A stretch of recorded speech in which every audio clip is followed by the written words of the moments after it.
بسم اللہ الرحمن الرحیم۔ ہمارے چینل میں خوش آمدید۔ ارے یہ کیا ہے؟ اماں کی حیرانی بھری آواز سن کر میں نے ایک دم سر اٹھا کر دیکھا اور میرا رنگ سرد پڑ گیا۔ اماں کے ہاتھ میں وہی انگوٹھی تھی اور انگوٹھی کو دیکھ کے ہی مجھے اس کے بارے میں یاد آ گیا تھا، ورنہ مجھے تو بھول ہی گیا تھا۔ اماں میری طرف شک بھری نگاہوں سے دیکھنے لگی۔ زلیخا، یہ انگوٹھی کہاں سے آئی ہے؟ کس کی ہے؟ سچ سچ بتا۔ اماں نے اچانک سے پوچھا تو میں نے ذرا سوچتے ہوئے کہا کہ اماں یہ تو میں نے پچھلے جمعے درگاہ سے لی تھی جب میں وہاں پہ گئی تھی۔ اماں نے میری طرف شک بھری نظروں سے دیکھا اور کہنے لگی، پہلے تو کبھی مجھے یہ الماری میں نظر نہیں آئی، اور ویسے بھی درگاہ پہ اتنی قیمتی انگوٹھیاں کب سے ہونے لگیں؟ یہ تو مجھے بہت قیمتی لگتی ہے، اس کی چمک دمک تو دیکھ۔ اماں اس انگوٹھی کو الٹ پلٹ کر دیکھ رہی تھی۔ نہیں اماں، میں سچ کہہ رہی ہوں، جب میلہ لگا تھا تو تب میں لے کر آئی تھی، بعد میں یاد ہی نہیں رہا تو میں نے کبھی پہنی ہی نہیں۔ میں نے اپنی طرف سے اماں کو مطمئن کرنا چاہا، اب پتہ نہیں وہ مطمئن ہوئی کہ نہ ہوئی، لیکن چپ ضرور ہو گئی تھی۔ اور اگر میں اماں کو سچ بتا دیتی تو شاید اماں مجھے زندہ نہ چھوڑتی، اور اماں کو سچ بتانے کا رسک میں نہ لے سکتی تھی۔ اماں ابھی بھی انگوٹھی کو سوچتی عجیب ہوئی نظروں سے دیکھ رہی تھی، اور میں اماں کو چور نگاہوں سے۔ زلیخا، مجھے یہ انگوٹھی دیکھی دیکھی سی لگ رہی ہے، ایسا لگ رہا ہے جیسے میں نے اسے پہلے بھی کہیں دیکھا ہے، لیکن مجھے یاد نہیں آ رہا۔ اماں نے سوچتی نگاہوں سے کہا تو میرے چہرے کا رنگ ایک دم پھیکا پڑ گیا۔ میں نے جلدی اماں سے کہا کہ یہ میں نے درگاہ سے لی ہے، اماں میری بات کا یقین کرو، اور ویسے بھی اب میرا کام پہ جانے کا وقت ہو گیا ہے، مجھے جانے دو، نہیں تو مجھے دیر ہو جائے گی اور اماں بھی غصہ کریں گی۔ میں نے جلدی سے اٹھ کر چادر اوڑھی اور گھر سے باہر نکل گئی۔ میرا نام زلیخا ہے اور میں لوگوں کے گھروں میں کام کرتی ہوں۔ ہم مزدور طبقے کے لوگ ہیں اور میرا ابا دہاڑی پہ مزدوری کرتا ہے، جبکہ اماں بھی میری طرح لوگوں کے گھروں میں ہی کام کرتی ہے۔ میں صبح 8 بجے کی کام پہ نکلی ہوتی اور مختلف گھروں میں کام کرتے ہوئے دوپہر ہو جاتی۔ ہم 9 بہن بھائی ہیں جن کا خرچ اٹھانا ابا کے لیے ممکن نہ تھا، اسی لیے مجھے بھی اماں کے ساتھ نکلنا پڑا، کیونکہ اماں تو پہلے ہی ابا کا ہاتھ بٹا رہی تھی۔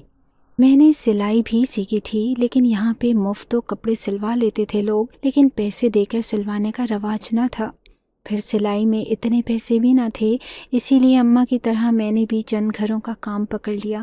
یوں تو میرے کام والی ساری باجیاں بہت اچھی اور مہربان تھیں، لیکن ایک گھر خاص طور پر بہت اچھا تھا جہاں پہ مجھے کام کرنا بہت پسند تھا۔ وہ گھر اماں بی کا تھا۔ اماں بی سے مجھے خاص لگاؤ تھا، اور سچ بولوں تو میں نے وہ انگوٹھی انہی کے گھر سے چرائی تھی۔ میں نے کبھی چوری نہیں کی، اسی لیے باجیاں مجھ پہ بہت اعتماد کرتی تھی، لیکن میں کیا کرتی؟ میں نے جب اس انگوٹھی کو دیکھا تو مجھے وہ انگوٹھی اتنی اچھی لگی کہ بس میرا دل کیا کہ میں اسے ہمیشہ کے لیے اپنے پاس رکھ لوں، اسی لیے میں چپ کر کے وہ انگوٹھی اٹھا لائی۔ حالانکہ اماں بھی اور دونوں بیگم صاحبہ مجھ پر بہت اعتماد کرتے تھے، لیکن ایسا پہلی بار تھا کہ مجھے کوئی چیز اچھی لگی ہو اور میں اس طرح چوری کر کے اٹھا لائی ہوں۔ اماں بھی نے ویسے تو سارے ملازمین سے تفتیش کی تھی، لیکن مجھ سے انہوں نے بالکل کچھ نہ پوچھا تھا۔ انہیں مجھ پر اتنا ہی اعتبار تھا۔ یہ چیز مجھے میری نظروں میں شرمندہ کر رہی تھی، لیکن اب میں کیا کر سکتی تھی؟ ایک غلطی تو میں نے کر ہی لی تھی، لیکن اس غلطی کو ٹھیک کرنا مجھے نہیں آ رہا تھا۔ حالانکہ وہ انگوٹھی کافی دنوں سے میرے پاس تھی، لیکن اب آج وہ انگوٹھی اماں کے ہاتھ لگ گئی تھی اور وہ مجھ سے پوچھنے لگی۔ اگر میں ان کو سچ بتا دیتی تو اماں میرا وہ حال کرتی جو بیان سے باہر تھا، کیونکہ اماں نے ہمیشہ ہم سب کو چوری سے منع کیا اور حلال کی تلقین کی۔ لیکن ایک بات تھی، وہ انگوٹھی جب سے میرے پاس آئی تھی گھر میں سب کچھ اچھا ہو رہا تھا۔ ابا کو روز دہاڑی ملتی، مجھے بھی روزانہ کچھ ایکسٹرا پیسے مل جاتے، اور اماں بھی کام سے لدی پھدی گھر واپس آتی۔ بہن بھائی بھی خوش تھے۔ انہی سوچوں میں گھری میں اماں بی والے گھر میں آ گئی۔ اب یہاں آتے ہوئے مجھے ڈر لگتا تھا کہ کہیں اماں بی کو سچ نہ پتہ چل جائے۔ دھڑکتے دل کے ساتھ اماں بی سے ہی مل کر میں نے اپنا کام شروع کیا ہی تھا کہ اچانک اماں بی کی آواز میرے کانوں میں پڑی تھی۔ وہ چھوٹی بہو سے کہہ رہی تھی کہ بہو، کتنے دن ہو گئے ہیں اس انگوٹھی کو گم ہوئے، لیکن کہیں سے اس کے بارے میں کچھ پتہ نہیں چلا۔ تمہیں اچھی طرح پتہ ہے کہ وہ انگوٹھی ہمارے لیے کیا معنی رکھتی تھی اور ہمارے لیے کتنی ضروری ہے۔ مجھے اسی بات کی پریشانی ہے کہ وہ کسی غلط ہاتھ میں نہ لگ جائے اور کوئی اس کا غلط فائدہ نہ اٹھا لے۔ اماں بھی پریشانی سے چھوٹی بیوی سے کہہ رہی تھی۔ اماں بھی کی بات سن کر میں سوچ میں پڑ گئی تھی کہ آخر اس انگوٹھی میں ایسا کیا راز ہے جو اماں بھی اس طرح کہہ رہی ہیں۔ لیکن چھوٹی بیگم صاحبہ کہنے لگی کہ اماں بھی آپ پریشان ہو کر اپنی صحت خراب نہ کریں، انشاءاللہ انگوٹھی مل جائے گی، اور آپ کو پتہ ہے کہ وہ ہماری ملکیت ہے اور ہمارے علاوہ کسی کے پاس نہیں رہ سکتی۔ جس کسی نے بھی یہ حرکت کی ہے وہ خود ہمیں واپس دے کے جائے گا۔ چھوٹی بہو کے یقین بھرے لہجے پر میں پھر چونک اٹھی۔ آخر اس انگوٹھی میں ایسا کیا تھا جو وہ ایسے کہہ رہی تھی، اور بھلا کوئی خود سے کیوں واپس کر کے جائے گا؟ لگتا ہے وہ انگوٹھی بہت قیمتی ہے۔ میں سوچ میں گھری آہستہ آہستہ ہاتھ چلا رہی تھی کہ اماں بھی کی تیز آواز سنائی دی، ارے زلیخا، کیا آرام آرام سے کام کر رہی ہے؟ جلدی ہاتھ چلا، ابھی کتنا کام باقی ہے۔ اماں بھی کی آواز پہ میں ایک دم گڑبڑا کے فٹافٹ کام کرنے لگی۔ ساری گھروں کے کاموں سے فارغ ہو کر جب میں اپنے گھر پہنچی تو اس وقت 2 بج رہے تھے اور ابھی تک اماں گھر پہ نہیں آئی تھی اور ابا بھی کام پہ تھا۔ میں نے موقع غنیمت سمجھا اور کمرے کا دروازہ بند کر کے جلدی سے الماری سے وہ انگوٹھی نکال لی۔ انگوٹھی نکالتے ہی ایک تیز چمک نے میری آنکھوں کو خیرہ کر دیا تھا۔ میں حیرانی سے اس کی چمک دمک دیکھ رہی تھی اور پھر شوق سے اسے اپنی انگلی میں پہن کر دیکھنے لگی۔ مجھے ابھی تک اس انگوٹھی کی اہمیت کا پتہ ہی نہ چلا تھا۔ میں نے جیسے ہی وہ انگوٹھی پہنی میری کیفیت تو عجیب سی ہو گئی۔ کمرے میں سے خوشبو آنے لگی، ایسا لگنے لگا جیسے میرے پاس کوئی موجود ہے۔ میں نے حیرانی سے اپنے ارد گرد دیکھا لیکن وہاں تو کچھ بھی ایسا نہ تھا، لیکن خوشبو اب بڑھتی ہی جا رہی تھی اور یہ احساس بھی کہ کمرے میں میرے علاوہ کوئی اور بھی ہے۔ میں نے ایک دم گھبرا کے وہ انگوٹھی اتار دی اور چور نظروں سے ادھر ادھر دیکھنے لگی، لیکن وہاں پر کوئی بھی نہیں تھا۔ دوبارہ اس انگوٹھی کو پہننے کی میری ہمت نہ ہوئی اور میں نے اسے الماری میں واپس رکھ دیا۔ لیکن انگوٹھی واپس رکھنے کے بعد بھی میرے ساتھ یہ احساس رہا کہ میرے ساتھ کوئی موجود ہے، یہاں تک کہ رات ہو گئی۔ رات کو جب میں سونے کے لیے لیٹی تو سارے دن کی باتیں دماغ میں گردش کر رہی تھی کہ اسی دوران اچانک مجھے ایسے لگا جیسے کمرے میں کوئی داخل ہوا ہے۔ میں نے اٹھ کر دیکھا تو کوئی بھی نہ تھا۔ میں گھبرا گئی اور ادھر ادھر دیکھنے لگی۔ پھر اچانک مجھے ایک آواز سنائی دی، تم گھبراؤ نہیں زلیخا، یہ میں ہوں۔ میں نے چیخ روکنے کے لیے منہ پر ہاتھ رکھ لیا۔ میرا سانس اوپر کا اوپر اور نیچے کا نیچے رہ گیا تھا۔ میرے سامنے ایک بہت خوبصورت آدمی کھڑا تھا۔ اس نے شہزادوں جیسی آن بان والا لباس پہن رکھا تھا۔ اس کے ہاتھوں میں ڈھیر ساری انگوٹھیاں تھیں اور گلے میں خوبصورت سی مالا لٹک رہی تھی۔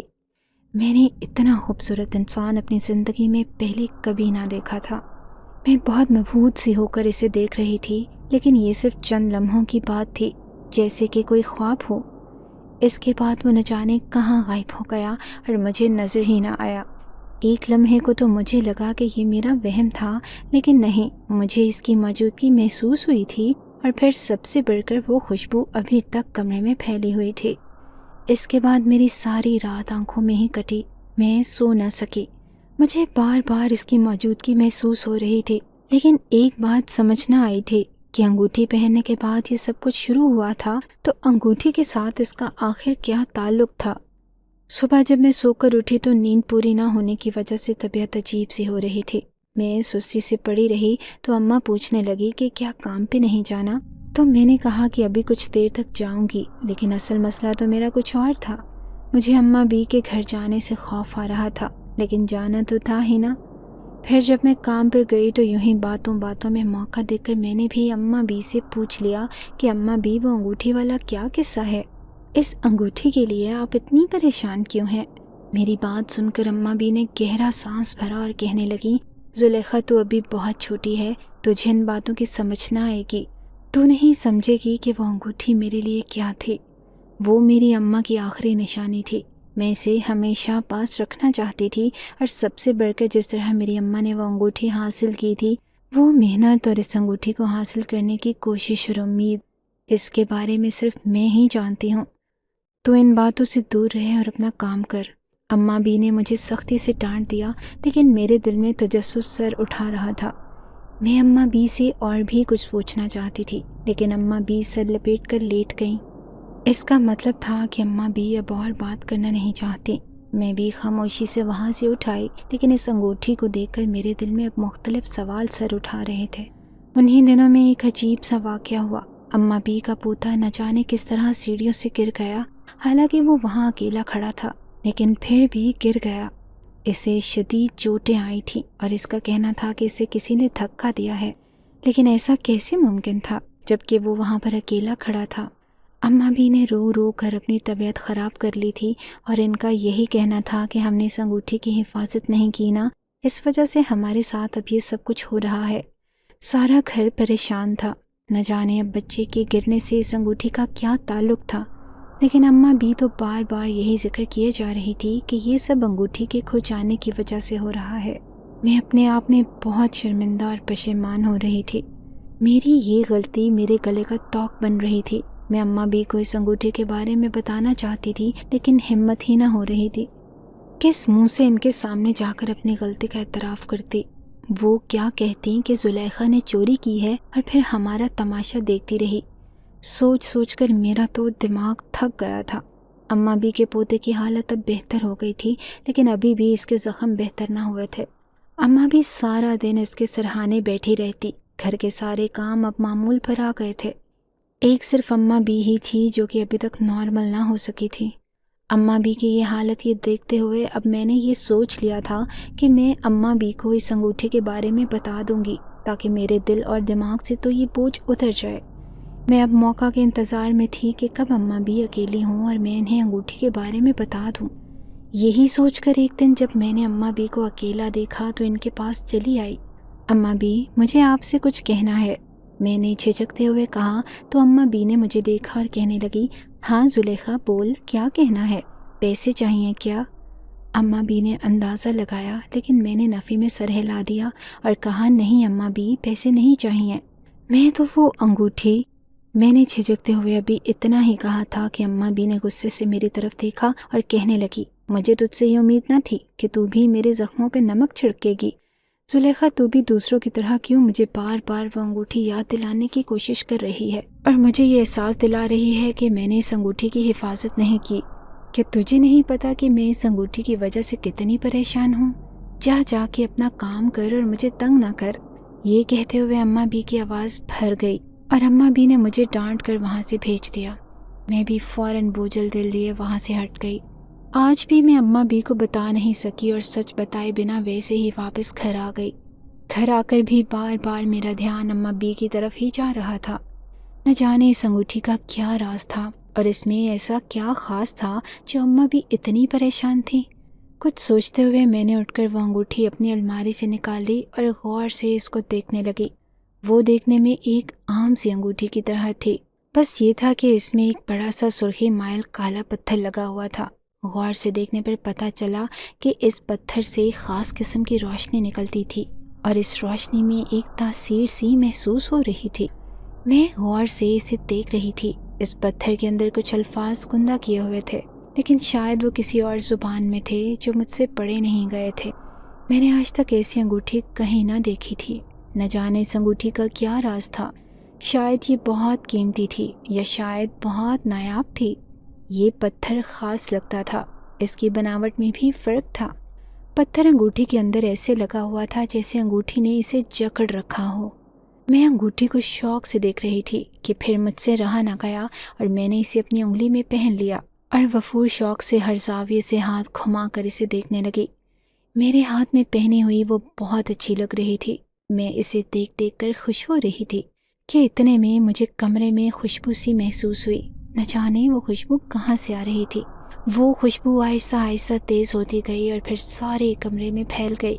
مجھے ایسے لگ رہا تھا جیسے میرے اندر سے بھی وہ خوشبو آ رہی ہے۔ ایسے لگ رہا تھا کہ بہت قریب سے آ رہی ہے۔ اور پھر میں نے دیکھا کہ میرے سامنے وہی اس دن والا آدمی نظر آنے لگا۔ آج بھی اس کا لباس بے حد عمدہ تھا اور وہ بہت خوبصورت لگ رہا تھا، لیکن میں خوفزدہ ہو کر پیچھے ہٹ گئی تو وہ بھاری آواز میں کہنے لگا، مجھ سے مت ڈرو، میں ایک جن ذات ہوں اور لوگوں کی بھلائی کے لیے ہی کام کرتا ہوں۔ اس نے نرم لہجے میں کہا تو میں حیرانی اور خوف سے اسے دیکھنے لگی۔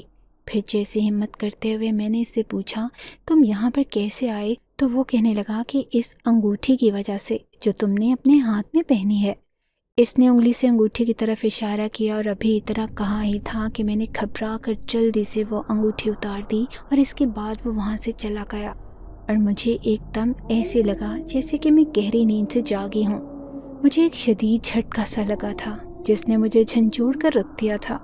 میں نے گھبرا کر ادھر ادھر دیکھا لیکن وہاں پہ کوئی بھی نہ تھا، لیکن پورے کمرے میں ابھی بھی اس کی خوشبو تھی، اور وہ خوشبو بتا رہی تھی کہ جو کچھ میں نے دیکھا اور سنا وہ سچ تھا۔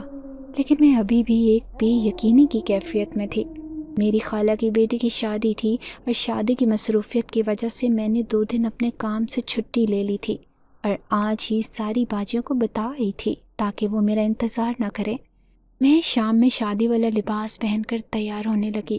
اماں بھی میرے ساتھ ہی تیار ہو رہی تھی کہ اچانک اماں کو الماری میں وہی انگوٹھی دوبارہ نظر آ گئی، اور اماں نے میرے دیکھتے ہی دیکھتے اسے اپنے ہاتھوں میں پہن لیا اور اپنا ہاتھ میرے آگے کر کے کہتی، دیکھ زلیخا، یہ میرے ہاتھ میں کتنی اچھی لگ رہی ہے اور بالکل میرے سوٹ کے ساتھ بھی میچ ہو گئی ہے۔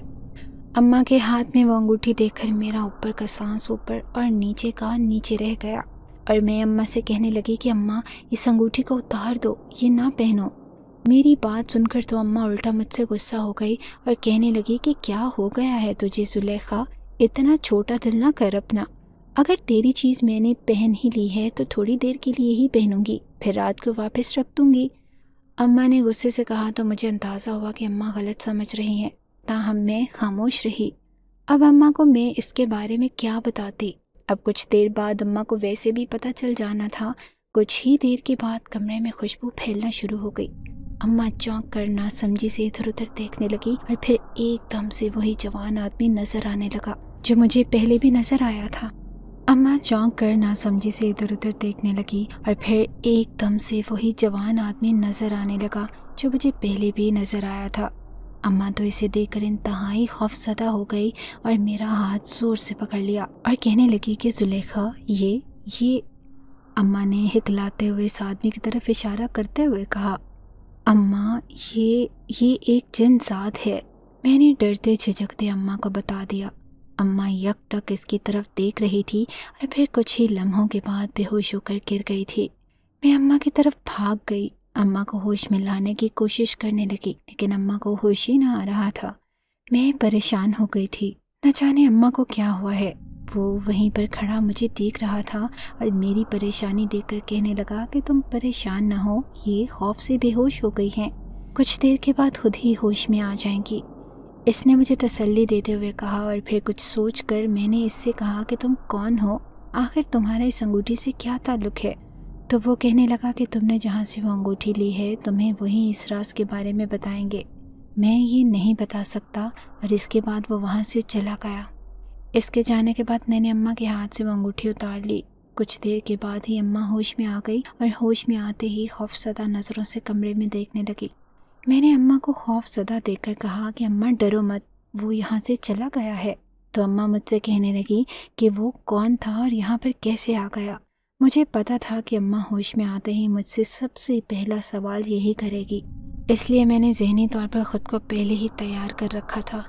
میں نے گہرا سانس بھرتے ہوئے شروع سے لے کر اب تک کی ساری بات اماں کو بتا دی اور اماں سے معافی بھی مانگی کہ اماں مجھے معاف کر دو، میں نے چوری جیسی غلطی کی ہے، غلطی نہیں بلکہ گناہ کیا ہے۔ اماں پہلے تو ملامت بھری نظروں سے مجھے دیکھتی رہی اور پھر کہنے لگی کہ زلیخا، جب تجھے اپنی غلطی کا احساس ہو گیا تھا تو پھر تو نے اماں بی سے بات کیوں نہ کی؟ اماں نے پوچھا تو میں نے اماں سے کہا، اماں میں نے اماں بی سے بات کرنے کی کوشش کی تھی، لیکن اماں بھی اتنی پریشان تھی کہ انہوں نے میری بات سننا گوارا ہی نہ کی تھی۔ وہ یہی سمجھ رہی تھی کہ شاید مجھے پیسے چاہیے، اس لیے انہوں نے مجھے پیسے تو دے دیے لیکن میری بات نہ سنی، اور دوبارہ میری ہمت ہی نہ پڑی تھی کہ ان سے اس موضوع پر بات کر سکوں۔ میری بات سن کر اماں سوچ میں پڑ گئی اور مجھے کہنے لگی کہ تو فکر نہ کر، میں خود تیرے ساتھ جا کر اماں بی سے بات کروں گی اور انہیں ساری سچائی بتاؤں گی۔ اب وہ انگوٹھی کہاں ہے؟ اماں نے جب اپنے ہاتھ میں انگوٹھی نہ دیکھی تو مجھ سے پوچھنے لگی۔ میں نے بتایا کہ میں نے اتار کر الماری میں رکھ دی ہے۔ اماں نے میری بات سن کر سر ہلا دیا۔ اس کے بعد اماں اگلے ہی دن مجھے لے کر اماں بی کے پاس چلی گئی۔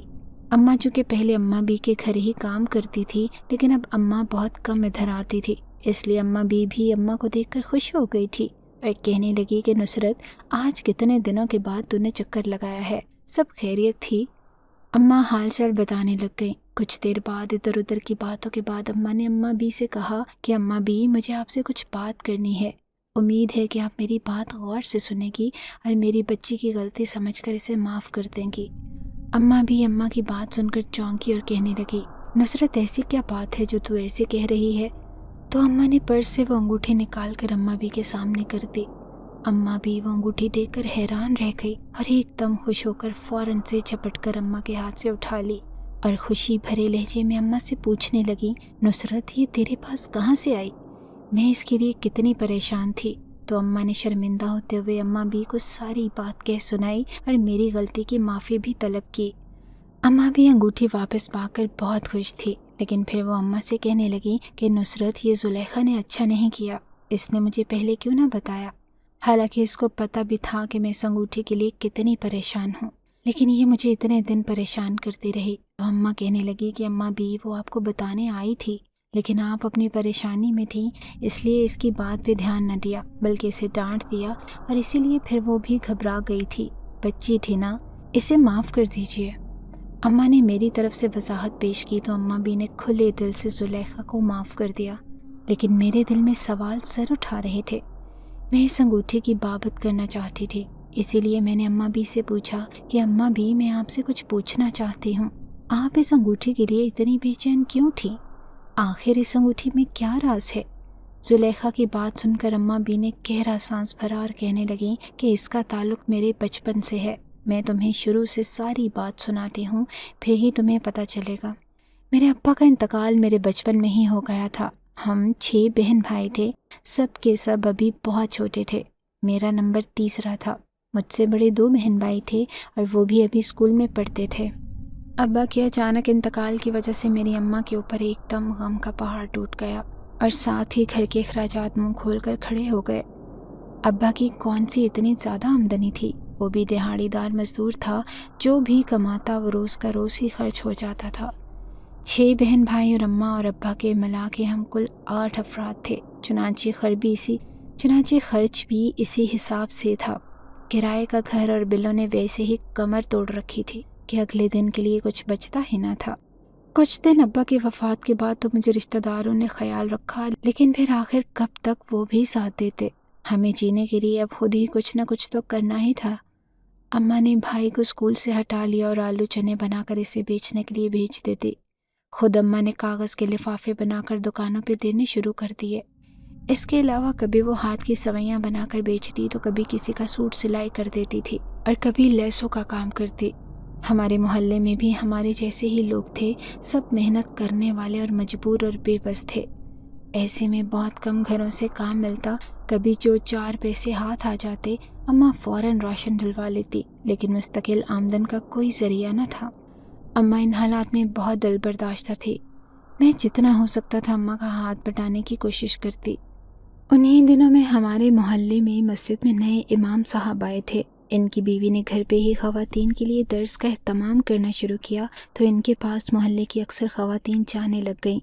وہ بہت اچھا درس دیتی تھی، عورتوں کو ذہنی تعلیم دیتی تھی۔ جب انہوں نے اماں کے حالات اور مجبوریوں کا سنا تو انہوں نے میری اماں سے کہا کہ رشیدہ، تم پر مہینے کی 11ویں کے بعد جو پہلی جمعرات آتی ہے، اس دن تم جنات کی نیاز پکا کر دیا کرو، دیکھنا کیسے تمہارے حالات بدل جائیں گے۔ اماں تو یہ بات سن کر حیران و پریشان ہو کر پوچھنے لگی، جنات کی نیاز کیسے دیتے ہیں بی بی؟ مجھے تو اس کے بارے میں کچھ پتہ نہیں، میں نے تو پہلی بار سنا ہے کہ جنات کی نیاز بھی دیتے ہیں۔ تو بی بی نے ان سے کہا کہ یہ کون سا مشکل کام ہے، تم بس جنات کے لیے نیاز پکا کر رکھ دیا کرو، وہ اپنا حصہ خود ہی لے جایا کریں گے اور دیکھنا چند ہی دنوں میں تمہارے حالات بدل جائیں گے۔ اماں یہ بات سن کر بہت حیران ہوئی، انہیں ایسی باتوں پر یقین نہ تھا، نہ ہی وہ جنات پر یقین کرتی تھی۔ اماں کے دل میں کشمکش پیدا ہونے لگ گئی، کبھی وہ سوچتی کہ نیاز دے دیں اور کبھی وہ سوچتی کہ نہیں، نیاز دینے سے بھلا کیا ہوگا۔ لیکن پھر جیسے ہی 11ویں کے بعد پہلی جمعرات آئی تو اماں تھوڑا سا حلوہ بنا کر نیاز دینے بیٹھ گئی، لیکن اس دن نیاز لینے کوئی بھی نہ آیا اور وہ حلوہ ویسے کا ویسے ہی پڑا رہا۔ اماں بہت پریشان ہوئی اور سوچنے لگی کہ بی بی نے ضرور ان کے ساتھ کوئی مذاق کیا ہے۔ حلوہ تو ویسے کا ویسے ہی پڑا ہے، کوئی لینے بھی نہیں آیا، بھلا جنات کیسے نیاز لینے آتے ہیں۔ اماں کا دل بہت برا ہوا اور اماں نے وہ حلوہ محلے کے بچوں میں بانٹ دیا اور اگلے دن بی بی کے پاس دوبارہ گئی۔ بی بی کو سارا قصہ سنایا تو بی بی ہنسنے لگی اور کہنے لگی، رشیدہ، میں نے تمہیں کہا تھا کہ نیاز پکا کر رکھ دینا اور خود وہاں سے چلی جانا، لیکن تم نیاز پکا کر اس کے سرہانے رکھوالی کے لیے بیٹھی رہی، تو ایسے میں جنات کیسے آ کر اپنا حصہ لے کر جاتے۔ بی بی کی بات اماں کے دل کو لگی اور اماں نے سوچ لیا کہ اب کی بار وہ ضرور دل سے نیاز پکا کر رکھے گی اور اسی طرح عمل کرے گی جیسے کہ بی بی نے کہا۔ وہ پورا مہینہ اماں کے انتظار میں گزرا اور جیسے ہی 11ویں کے بعد جمعرات آئی، اماں نے زردہ پکا کر رکھ دیا اور خود وہاں سے چلی گئی۔ عصر سے مغرب تک اماں نے باورچی خانے کا دروازہ نہیں کھولا، لیکن جب مغرب کے بعد جا کر اماں نے دیکھا تو زردے والا پتیلا خالی تھا۔ اماں حیران رہ گئی، اماں کی آنکھیں خوشی سے چمکنے لگی۔ اس کا مطلب ہے کہ ان کی نیاز جنات نے قبول کی اور وہ اپنا حصہ لے گئے ہیں۔ لیکن نیاز دینے کے بعد اب اماں انتظار میں رہیں کہ کب اماں کا وقت بدلے، کب اس کے گھر کے حالات بدلیں، لیکن پورا مہینہ ایسا کچھ بھی خاص نہ ہوا۔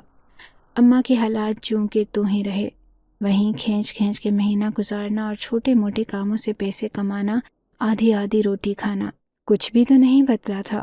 اماں مایوسی سے دوبارہ بی بی کے پاس گئی اور کہنے لگی کہ اب تو دوسری جمعرات آنے والی ہو گئی ہے، پورا 1 مہینہ انتظار میں گزر گیا ہے، میرے حالات ویسے کے ویسے ہی ہیں، یہ کس طرح بدلیں گے؟ ان میں تو نیاز دینے سے بھی کوئی فرق نہیں پڑا، جنات تو اپنا حصہ لے گئے تھے۔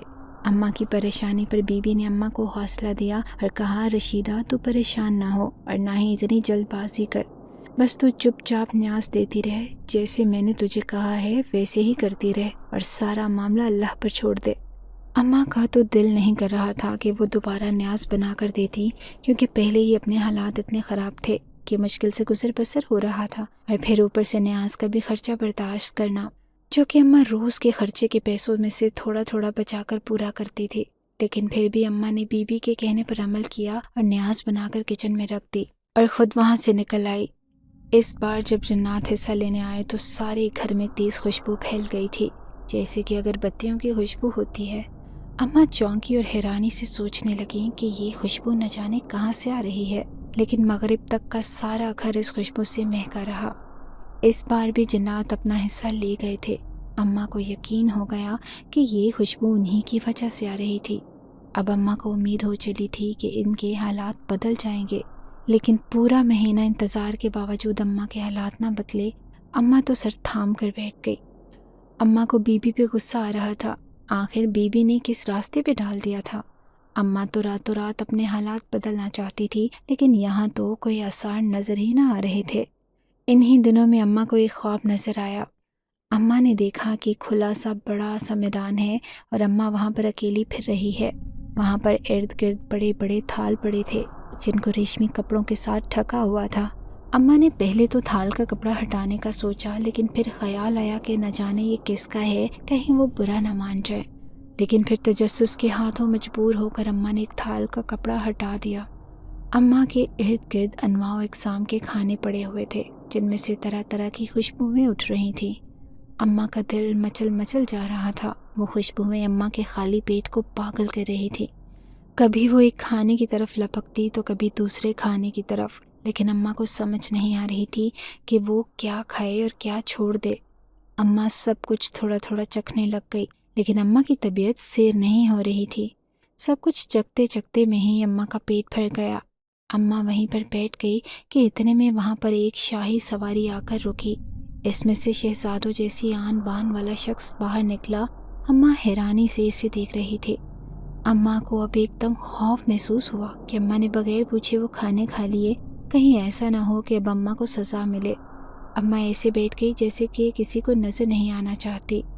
وہ شہزادوں کی شان والا شخص آہستہ آہستہ چلتا ہوا اماں کے پاس آ کر رک گیا اور اماں سے کہنے لگا کہ رشیدہ، یہ سب کھانے تمہارے لیے ہی ہیں، یہ تمہاری خدمت کا صلہ ہے، یہ تمہاری محنت کا پھل ہے، تم یہ سب کھا سکتی ہو، تمہیں ان کو کھانے کی کوئی سزا نہیں ملے گی، نہ ہی تمہارے لیے اس پہ پابندی ہے، یہ سب کچھ تمہارا ہے، بس تم وہ نیاز دیتی رہنا، ہمیں تمہاری نیاز کی چاہت ہے، اب ہمیں اس کا انتظار رہتا ہے، اور اب کی بار زردہ پکا کر رکھنا۔ اماں حیرت سے اس شخص کی باتیں سن رہی تھی کہ وہ اماں سے کیا کہہ رہا ہے۔ وہ صرف اماں کے تھوڑے سے زردے کے بدلے میں اماں کو اتنے کھانے پیش کر رہا ہے، حالانکہ اس کو خود کوئی کمی نہ تھی۔ اماں ابھی یہ سوچ رہی ہوتی کہ وہ شخص جس طرح آیا تھا اسی طرح واپس چلا گیا۔ اس کے مڑتے ہی اماں کی نظر اس کے ہاتھ پر پڑی تھی، اور ایک چیز اماں کے دماغ میں محفوظ ہو گئی، اور اتنے میں ہی اماں کی آنکھ کھل جاتی ہے۔ اس خواب کے بعد اماں کا نظریہ بالکل بدل چکا تھا۔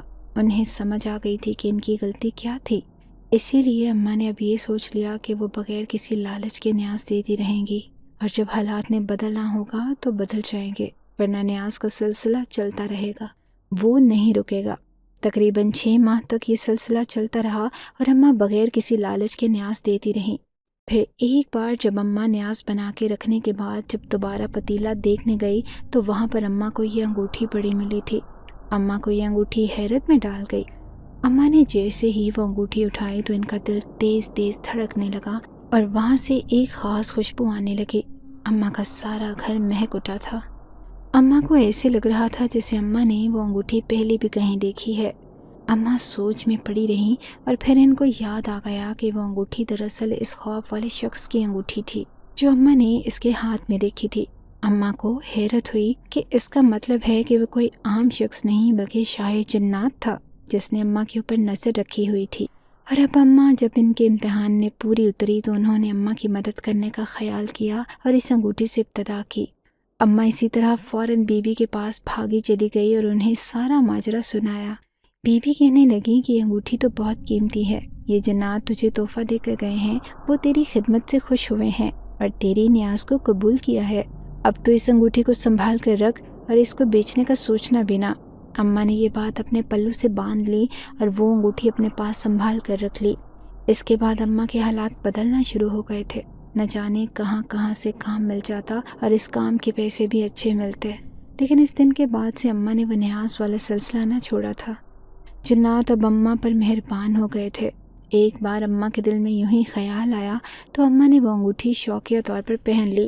جیسے ہی اماں نے وہ انگوٹھی پہنی تو کمرے میں خوشبو میں بسا ہوا ایک خوبصورت شہزادہ نظر آنے لگا۔ اماں پہلے تو اسے دیکھ کر ڈر گئیں، لیکن پھر ہمت کر کے اماں نے اس سے پوچھا کہ آپ کون ہیں؟ تو وہ کہنے لگا کہ میں شاہ جنات کا بیٹا ہوں، میں جنات کا شہزادہ ہوں۔ اماں حیرت سے اس کی طرف دیکھنے لگی، کیا جنات بھی اتنے خوبصورت ہو سکتے ہیں؟ اماں نے غور کیا تو یہ وہی شخص تھا جو اماں کو خواب میں نظر آیا کرتا تھا۔ اماں نے اس سے انگوٹھی کے بارے میں پوچھا تو وہ کہنے لگا، ہاں یہ انگوٹھی میری ہی ہے۔ اس دن جب تم نے نیاز پکا کر رکھی تھی تو میں یہاں سے گزر رہا تھا، تمہاری نیاز کی خوشبو نے مجھے متوجہ کیا تو میں اپنا حصہ لینے آن پہنچا۔ وہ نیاز مجھے بہت پسند آئی تھی، اسی لیے یہ انگوٹھی تحفتاً میں نے تمہیں دے دی ہے۔ یہ انگوٹھی جب تک تمہارے پاس رہے گی تمہارے لیے بابرکت رہے گی، تمہاری ہر خواہش پوری ہوتی رہے گی، لیکن اس کے لیے ایک شرط ہے کہ ایک تو نیاز کا سلسلہ ختم نہ کرنا اور دوسرا اپنی خواہشات کو جائز رکھنا۔ کبھی کسی ناجائز کام کے لیے اس انگوٹھی کو استعمال نہ کرنا، اور نہ ہی کبھی اس کو بازار میں بیچنے کی کوشش کرنا، اور نہ ہی کسی کو تحفہ دینا۔ جب تک یہ انگوٹھی تمہارے پاس ہے اس کی حفاظت کرنا۔ اماں نے یہ بات اچھی طرح اپنے پلو سے باندھ لی۔ تب سے یہ انگوٹھی ہمارے خاندان کے پاس ہے۔ ایک بار اماں کے دل میں خیال آیا تھا کہ انگوٹھی بیچ کر وہ اپنے گھر کو پکا کر لے تاکہ یہ روز روز کی مشکل سے نجات حاصل ہو جائے، لیکن انگوٹھی بیچنے کا خیال دل میں آیا ہی تھا کہ میرے بڑے بھائی کا شدید ایکسیڈنٹ ہو گیا۔ اماں نے فوراً توبہ کی اور دوبارہ نیاز پکا کر جنات کو پیش کی۔ اماں نے ان سے اپنی غلطی کی معافی مانگی اور کہا کہ آئندہ وہ کبھی اس کا خیال بھی نہ دل میں لائے گی۔ اماں نے اپنے بعد یہ انگوٹھی میرے حوالے کر دی۔ اماں کا کہنا تھا کہ مجھے پتہ ہے تیرے علاوہ کوئی اس انگوٹھی کی ویسے حفاظت نہ کرے گا جیسے کہ میں نے کی تھی، اور نہ ہی کوئی اتنی شرطوں پر پورا اتر سکے گا جو اس انگوٹھی کو اپنے پاس رکھنے کے لیے جنات نے مقرر کی ہے۔ اس لیے تو نے ہمیشہ اس انگوٹھی کی حفاظت کرنی ہے، اس لیے ہمیشہ اس کا اسی طرح خیال رکھنا ہے جیسے میں نے رکھا تھا۔ اماں کی بات کو میں نے دماغ میں بٹھا لیا اور اس دن کے بعد سے یہ انگوٹھی میرے پاس ہے۔ میں اس کی اپنے سے بھی زیادہ حفاظت کرتی ہوں، لیکن نہ جانے اس دن کیسے مجھ سے چوک ہو گئی اور یہ انگوٹھی مجھ سے کھو گئی۔